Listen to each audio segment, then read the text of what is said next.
بسم اللہ الرحمن الرحیم۔ السلام علیکم ناظرین۔ حضرت انس رضی اللہ تعالیٰ عنہ فرماتے ہیں کہ ایک آدمی نبی صلی اللہ علیہ وآلہ وسلم کے بارگاہ میں حاضر ہوا اور عرض کیا، یا رسول اللہ، مجھ پر حد لازم ہو گئی ہے۔ راوی کہتے ہیں کہ رسول اللہ صلی اللہ علیہ وآلہ وسلم نے اس سے کوئی بات نہ پوچھی اور نماز کے لیے اقامت ہو گئی۔ نبی اکرم صلی اللہ علیہ وآلہ وسلم نے نماز پڑھائی۔ جب آپ نماز سے فارغ ہوئے تو اس آدمی نے پھر کہا، یا رسول اللہ، میں نے ایسا گناہ کیا ہے جس کی وجہ سے مجھ پر حد لازم ہو چکی ہے۔ اس پر آپ صلی اللہ علیہ وآلہ وسلم، اللہ تعالیٰ کے حکم کے مطابق مجھ پر حد نافذ فرمائیے۔ حضور صلی اللہ علیہ وآلہ وسلم نے فرمایا، کیا تم نے ہمارے ساتھ نماز پڑھی ہے؟ اس نے کہا، جی ہاں۔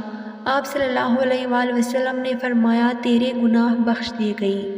زید بن اسلم عبد الرحمن بن سلیمان کے حوالے سے حضرت عبداللہ بن عمر رضی اللہ تعالیٰ عنہ کا یہ ارشاد نقل کرتے ہیں کہ رسول اللہ صلی اللہ علیہ وآلہ وسلم نے ارشاد فرمایا، جس نے موت سے 1 سال پہلے توبہ کر لی تو اس کی توبہ قبول کر لی گئی، حتیٰ کہ 1 مہینے کا کہا، پھر 1 ہفتے کا کہا، پھر 1 دن کا کہا، پھر 1 ساعت کا کہا، پھر 1 فواق یعنی اونٹ کو ایک بار دھونے کے بعد دوسری بار دھونے کے درمیان جو وقفہ ہوتا ہے، یا ان سے دودھ نکالنے کے لیے مٹھی بیچنے سے مٹھی کھولنے تک کا وقت کا کہا۔ میں نے کہا، سبحان اللہ، اللہ تعالیٰ نے یہ نہیں فرمایا کہ اور وہ توبہ ان کی نہیں جو گناہوں میں لگے رہتے ہیں، یہاں تک کہ جب ان میں سے کسی کو موت آ جائے تو کہتے ہیں، اب میں نے توبہ کر لی، اور نہ ان کی جو کفر میں مرے، ان کے لیے ہم نے دردناک عذاب تیار کیا ہے۔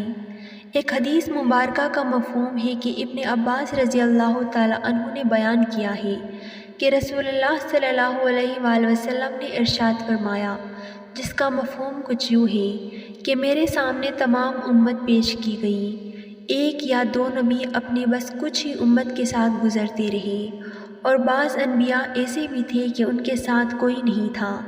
آخر میں میرے سامنے ایک بڑی بھاری جماعت آئی۔ میں نے پوچھا، یہ لوگ کون ہیں؟ کیا یہ میری امت کے لوگ ہیں؟ کہا گیا، یہ موسیٰ علیہ السلام اور ان کے قوم ہیں۔ پھر کہا گیا کہ کناروں کی طرف دیکھیے۔ میں نے دیکھا کہ ایک بہت ہی بڑی جماعت ہے جو کناروں تک چھائی ہوئی ہے۔ پھر مجھ سے کہا گیا کہ آسمان کے مختلف کناروں ادھر اور ادھر دیکھیے، تو میں نے دیکھا کہ ایک جماعت ہے جو تمام آسمان تک چھائی ہوئی ہے۔ کہا گیا کہ یہ آپ کی امت ہے، اور ان میں سے 70,000 لوگ ایسے ہوں گے جو بغیر حساب کے جنت میں داخل کر دیے جائیں گے۔ اس کے بعد آپ اپنے حجرے میں تشریف لے گئے اور کچھ تفصیل نہیں فرمائی۔ صحابہ اس معاملے میں بحث کرنے لگے، ہم اللہ پر ایمان لائے ہیں اور اس کے رسول کی اتباع کی ہے، اس لیے ہم ہیں، یا یہ کہ یہ ہمارے وہ اولاد ہیں جو اسلام میں پیدا ہوئے، کیونکہ ہم زمانہ جاہلیت میں پیدا ہوئے تھے۔ یہ باتیں جب حضور اکرم صلی اللہ علیہ وآلہ وسلم کو معلوم ہوئی تو آپ صلی اللہ علیہ وآلہ وسلم تشریف لائے۔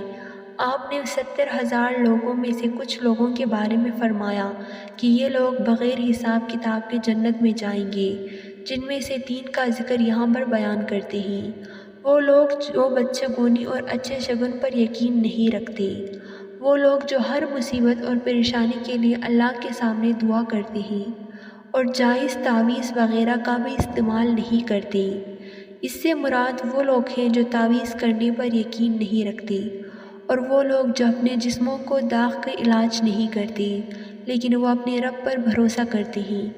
اس سے یہ پتہ چلتا ہے کہ وہ لوگ جو اس دنیا کی زندگی میں اپنی مصیبتوں سے نکلنے کے لیے خرافات، بدعت اور بے معنی باتوں پر یقین نہ کر کے صرف اللہ پر یقین کرنے والوں کو جنت نصیب کرتے ہیں۔ جامع ترمذی کی ایک صحیح حدیث ہے جس میں یہ لکھا ہے کہ ہر 1000 بندے جو بنا حساب کتاب کے جنت میں جائیں گے، وہ اپنے ساتھ 70,000 لوگوں کو بغیر حساب کتاب میں جنت میں لے جائیں گے، جو کہ پورے 49 لاکھ ہو جاتے ہیں۔ اللہ تعالیٰ ہم سب کو توفیق دے کہ ہم اس پر توکل اور بھروسہ کریں اور نیک اعمال کریں، تاکہ اللہ تعالیٰ ہمیں بھی ان 70,000 لوگوں میں شامل کرے جو بغیر حساب کتاب جنت میں داخل کر دیے جاتے ہیں۔ آمین۔